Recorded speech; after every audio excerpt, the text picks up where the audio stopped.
Hi వివాస్. రైల్లో ప్రయాణించే వాళ్ళు ముఖ్యంగా ఈ 3 చోట్ల చాలా జాగ్రత్తగా ఉండాలి. మొట్టమొదటిది, కొద్ది రోజుల క్రితం ఒక ఆవిడ ట్రైన్ జర్నీ చేస్తుంది. ఆమె వాష్రూమ్కి వెళ్ళడానికని వెళ్తూ ఉంటే ఆ ఎగ్జిట్ వద్ద ఒక కుర్రాడు నిలబడుకొని ఉన్నాడు.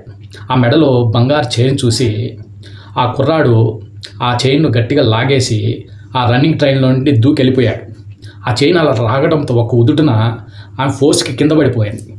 ఆ చైన్ బలంగా ఉండి రాకపోయి ఉంటే వాడు ఆమెతో సహా ఆ ట్రైన్ నుండి బయటకు లాగేసేవాడేమో. చాలా ఘోరం జరిగిపోయింది. అది అదృష్టం కొద్దీ ఆ చైన్ వాడికి వచ్చేయడంతో చైన్తో దిగిపోయాడు, అంటే దూకేశాడు రన్నింగ్ ట్రైన్లో నుండి. ఆమె చిన్న గాయాలతో బయటపడింది. సో ఇంకొకటి రెండో చోట ఏంటంటే కిటికీ వద్ద చాలా జాగ్రత్తగా ఉండాలి. కిటికీ వద్ద కూడా చాలామంది బంగారు నెక్లెస్లు, చైన్లు, కొంతమంది గాజులు, ఉంగరాలు ధరించి కిటికీ వద్ద ఉంటారు. కొన్ని స్టేషన్స్లో పోలీస్ ప్రొటెక్షన్ చాలా తక్కువ ఉంటుంది, జనసంచారం తక్కువ ఉంటుంది. అక్కడ దొంగలు పొరపాటున మన చైన్లు లేదంటే ఏమైనా లాగేసే ప్రమాదం ఉంది, అప్పుడు మన గాయపడవచ్చు, ఏదైనా జరగవచ్చు. సో అక్కడ మీరు చాలా జాగ్రత్తగా ఉండాలి. ఇంకా మూడవది ఏంటంటే కొన్ని పెద్ద సిటీస్లో railway stations police protection, public ఎక్కువ మంది ఉంటారు, ప్యాసింజర్స్. సో అక్కడ పెద్ద ప్రమాదం తక్కువ అనుకోవచ్చు.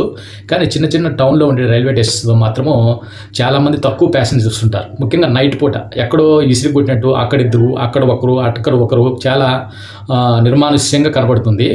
ఆ రైల్వే స్టేషన్లో మైనస్ పాయింట్లు ఏంటంటే కొన్నిసార్లు లైటింగ్ సిస్టమ్ కూడా చాలా తక్కువ ఉంటుంది. పాపం వీళ్ళు కంపార్ట్మెంట్కో, అంటే వీళ్ళు ఎక్కే బోగి ఎక్కడ ఆగుతుందో చాలా కొన్నిసార్లు స్టేషన్లో కాస్త ముందుకు ఆగితే కొన్నిసార్లు చివర్లో ఆగుతుంటాయి. అలాంటి చోట్ల మనం వెళ్ళి ఉంటాం. చుట్టూ నివాసాలు కూడా చాలా తక్కువ ఉంటాయి ఇలాంటి స్టేషన్స్లో. ఎందుకంటే చిన్న స్టేషన్స్ కదా, రైల్వే స్టేషన్ సిటీ టౌన్ పెద్దదైనప్పటికీ ట్రైన్ జర్నీ చేస్తే చాలా తక్కువ మంది ఉంటారు. అందుచేత ఆ నిర్మానుష్యమైన రైల్వే స్టేషన్ చుట్టూరు ఎక్కువ స్టేషన్లు నేను గమనించాను. ఎక్కువ గుబురు చెట్లు, ఏదో దూరంగా పొలాలు, ఫ్లాట్స్, ఖాళీ ఫ్లాట్స్, అలా నివాస ప్రాంతాలు ఇసురు కొట్టినట్టు 1 ఇల్లు, 2 ఇల్లు, 3 ఇల్లు అక్కడ దూరంగా ఉంటాయన్నమాట.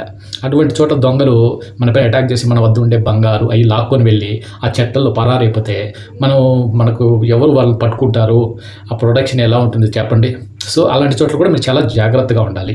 ఒకవేళ మీరు ఇలాంటి చోట్ల రైలు ఎక్కడానికి వచ్చినప్పుడు ఎవరినైనా మీ బంధువులను ఎవరైనా తోడు తీసుకువచ్చి మీ ట్రైన్ ఎక్కిందాక వాళ్ళని అక్కడే ఉండమని చెప్పండి. కాస్త సేఫ్టీగా ఉంటుంది. సో ముఖ్యంగా సారాంశం ఏంటంటే మీరు రైలు ప్రయాణం చేసేటప్పుడు బంగారు నగలు తక్కువ ధరించడం, లేదంటే వీలుంటే ధరించకుండా పోవడమే మంచిది. అలా అని గిల్డ్ నగలు కూడా ధరించద్దు, ఫేక్ గోల్డ్ కూడా ధరించద్దు. మీరు అనుకోవచ్చు ఫేక్ గోల్డ్ లాక్కెళ్తాడు కదా, పోతే పోని అనుకోవచ్చు. కానీ ఫేక్ గోల్డ్ అయినా వాడు గోల్డ్ అనుకొని లాగేటప్పుడు మీకు ఏదైనా హాని జరగచ్చు, గాయాలు కావచ్చు. సో అసలు మన దగ్గర ఏదో ఉంది వస్తువు అనేది దొంగలకి ఫోకస్ కాకూడదు అనమాట. సో ఏవైనా బంగారు ఒకవేళ ఎక్కడైనా ఫంక్షన్కి వెళ్తుంటే ఏదైనా జాగ్రత్తగా ఒక బ్యాగ్లో ఎక్కడ ఉంచుకోండి. మళ్ళీ మీరు ఒక ఫంక్షన్కో ఇంటికి వెళ్ళిన తర్వాత మళ్ళీ ఆ గోల్డ్ ధరించండి, తప్పలేదు. సో మ్యాక్సిమం గోల్డ్ ధరించడం తగ్గించుకుంటే మంచిదని నా అభిప్రాయం ఇప్పుడున్న పరిస్థితుల్లో. ఎందుకంటే దొంగలు చాలామంది ఎక్కువైపోయారు. ఈ గంజాయికి అలవాటు పడిపోయి ఆ వ్యసనానికి బానిసలైపోయి ఎంతకైనా తెగిస్తున్నారు. వీళ్ళకి ప్రాణాలతో లెక్కలేదు.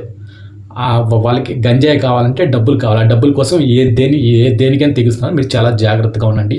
ఈ రైల్వే స్టేషన్స్లో రైల్లో ప్రయాణించేటప్పుడు ఒంటరి మహిళలు, వృద్ధులు వీళ్ళంతా చాలా జాగ్రత్తగా ఉండాలి. సో వీడియో ఇన్ఫర్మేటివ్గా అనిపిస్తే ఖచ్చితంగా షేర్ చేయండి, సబ్స్క్రైబ్ చేయండి. జై హింద్, జై భారత్.